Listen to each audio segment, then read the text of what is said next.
Tugas utama Nabi Adam adalah membangun fondasi peradaban manusia di muka bumi. Dan titik nol peradaban manusia adalah Ka'bah. Kami akan membantu kalian merdeka, terpisah dari Turki. Mustahil. Enggak, aku punya strategi. Gimana caranya? Kita ciptakan perang. Apa mirip Ustaz? Afwan sama di Indonesia dulu. Mirip sekali. Apa harus saya ceritakan? Tapi ini agak sensitif. Dan Rasulullah sampaikan, ini merupakan tanda kiamat telah dekat. Kenapa? Makanya kebangkitan Islam di akhir zaman yang akan memerdekakan Palestina, bukan bangsa Arab.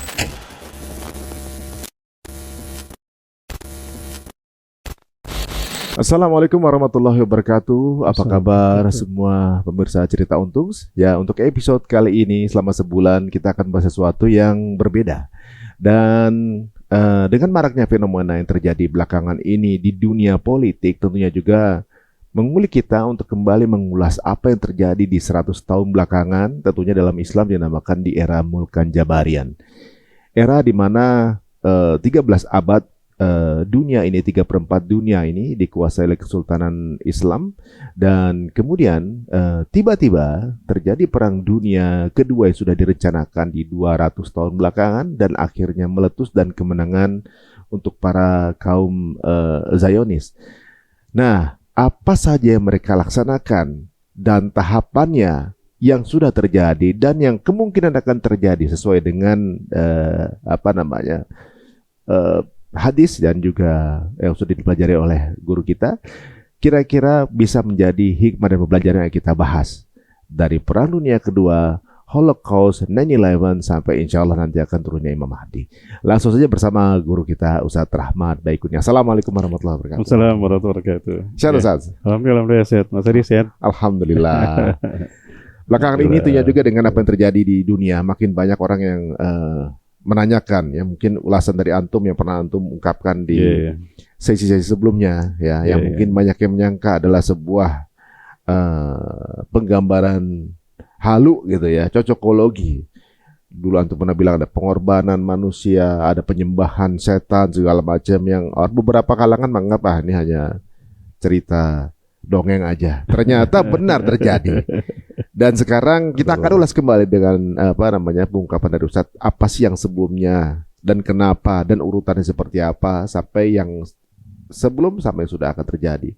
Kita mungkin bicara sejak kejatuhan dari Kesultanan Islam kan Ustadz ya? Turki Utsmani ya. Itu ada peristiwa besar apa setelah kemenangan dari Perang Dunia Kedua? Itu kan dunia dikuasai Eropa berarti Ustadz ya? Iya. Nah, Zionis ini adalah orang-orang white supremacist atau bagaimana Ustadz? Iya, baik. Bismillahirrahmanirrahim. Bismillahirrahmanirrahim. Wala haula wala quwwata illa billah. Allahumma arina haqqan warzuqna ittiba'ahu wa batilan wa istinaba. Ada sebuah gerakan yang dilakukan oleh petinggi orang Yahudi di Bavaria. Dulu namanya Bavaria ya. Kemudian berubah menjadi Jerman di belakangan. Nah, dia bernama Sir Meram Rothschild. Dia adalah orang yang terkaya dan berada di Bavaria, Jerman. Nah, dialah orang yang mendanai revolusi Prancis. Orang mendanai revolusi Prancis. Dan dia merasa gagal dengan revolusi itu, maka dia mengundang 12 petinggi Yahudi, 11 petinggi Yahudi yang lain, dan dia yang satunya, untuk berkumpul di Bavaria, Jerman, di sebuah gedung yang orang menyebutnya Gedung Rothschild karena ada seal merahnya, red seal. Dan dia dikenal dengan orang-orang yang sebutan Rothschild. Nah, di situ dia mengevaluasi kegagalan mereka menguasai Prancis, sehingga dia membuat sebuah step by step langkah-langkah dalam hitungan angka 24 langkah untuk menguasai dunia. Di situ dia bicara tentang rencana untuk melakukan revolusi industri di Inggris dan revolusi Amerika. Di situ dia membentuk persaudaraan petinggi Yahudi yang diberi nama Illuminati. Illuminati. Nah, saat itu Islam masih dikuasai oleh kaum muslimin dinasti Turki Utsmani. Nah, kemudian 100 tahun setelah itu, apa yang menjadi mimpi Rothschild itu diwujudkan oleh Theodor Herzl. Nah, namanya Herzl juga agak ke Jerman juga sebenarnya. Theodor Herzl juga, Jerman juga. Tapi Yahudi. Dia Yahudi jelas, dia Bapak Zionis pertama. Dialah yang kemudian pada tahun 1879 terinspirasi oleh mimpi dan cita-cita Rothschild yang tidak sempat terjadi, si Meram Rothschild. Dia kumpulkan orang-orang petinggi Zionis di Basel, Swiss dalam konferensi Zionis pertama. Nah, 24 langkah yang kemudian yang disusun dan disampaikan oleh Rothschild di sidang Illuminati itu dia kukuhkan sebagai protokol Zionis. Langkah-langkah itulah yang digunakan oleh Theodor Herzl untuk menghancurkan Turki Utsmani, dan itu berhasil. Dan itu saya lihat dihancurkan untuk menghancurkan Indonesia. Kenapa demikian? Saya pelajari bagaimana Indonesia dihancurkan karena mereka berpikir bahwa Indonesia adalah the next Turki, wilayah yang belum dipilih oleh Allah untuk memimpin kebangkitan Islam. Padahal dia mayoritas Islam kan, adalah Indonesia. Menariknya, dan saya lihat step by stepnya sama. Dan itu terjadi di Indonesia dalam gejolak politik Indonesia sejak saya amati dari kejatuhan Pak Harto sampai sekarang. Luar biasa. Menariknya gini, contohnya begini. Ketika Herzl ingin menghancurkan Turki Utsmani, dia melakukan politik belah bambu. Ya, dia dekatin orang-orang dalam Turki, tanda petik, yang bisa pola pikirnya dipengaruhi dan kemudian dibentuk dengan framing pemikiran orang Barat. Nah, sementara Turki saat itu melakukan syariat Islam kan, Sultan Abdul Hamid. Nah, dia datang mau mengambil orang-orang tadi, kemudian dipelihara untuk kemudian dijadikan sebagai proksi dia menghancurkan Sultan Abdul Hamid. Nah, di satu sisi saat itu Fadlullah memang Turki Utsmani mengalami kemunduran ekonomi, banyak hutangnya kepada orang Yahudi kan. Nah, dia tukar guling lah. Dia datang pada Theodor Herzl.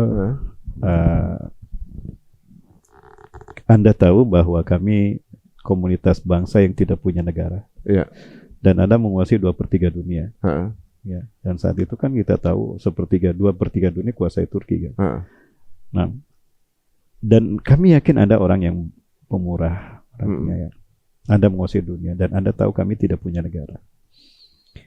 Nah, jika Anda membantu kami memberikan satu wilayah sehingga kami bisa membangun sebuah negara untuk kami, maka kami akan membantu Anda untuk pertama membebaskan hutang-hutang Anda pada kami, kata si Herzl ini. Yang kedua, kami akan membantu Anda untuk mendirikan kampus-kampus besar,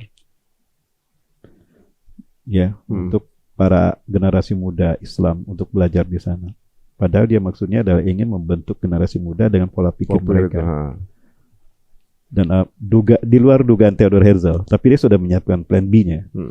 Di luar Theodor Herzl perkiraan bahwa ternyata Sultan Abdul Hamid menolak. Oh, itu ada di film ya? Ada di film Abdul Hamid kalau nggak salah ya? Ada di film Abdul Hamid yang ditolak mentah-mentah kan? Ditolak mentah-mentah sama Sultan Abdul Hamid. Sampai Sultan Hamid mengatakan, demi Allah, ya, Palestina. Sultan Abdul Hamid juga cerdas ya. Dia nanya dulu sama siapa? Sama Theodor Herzl. Memang dia ingin kasihan juga. Memang ada gelagat Sultan Hamid Abdul Hamid ini memberikan kebaikan pada wilayahnya. Karena kan seperti Yunani juga ini, tidak ada pembantaian kepada orang-orang non-Muslim. Nah, dengan cerdasnya Sultan Abdul Hamid bertanya, wilayah mana yang kalian inginkan? Andai aku memberikan satu wilayah untuk kalian. Dia nanya dulu. Nanya dulu Sultan Abdul Hamid itu. Syekh Abdul Hamid ini, si Sultan ini, mau wilayah mana yang kalian inginkan untuk mendirikan negara? Karena kecurigaannya dasar tuh. Itu curiga, memang sudah curiga Sultan Abdul Hamid. Dan dia minta, beri kami Palestina. Si Herzl minta itu. Beri kami Palestina. Maka semua ini akan kami penuhi untuk Anda. Hutang Anda lunas pada kami. Kami akan bantu bangun kampus, universitas, dan juga rumah sakit. Apa kata Sultan Abdul Hamid? Demi Allah, Palestina bukan milik rakyat Palestina, itu milik kami umat Islam dunia. Lebih baik saya menusukkan besi panas ke kepala saya daripada saya harus menyerahkan Palestina kepada Anda. Pergi kamu, jangan ada di depanku lagi. Jangan bermimpi kalian pernah akan mendapatkan Palestina. Wah, diusir kan? Marah dia, dendam dia, murka dia kepada Sultan Abdul Hamid. Dibuat rencana menarik. Nah, ini rencana menarik di step by step itu yang disampaikan oleh Theodor Herzl. Dan itu ada dalam protokol Zionis, karena itu memang yang dibuat oleh si Rothschild.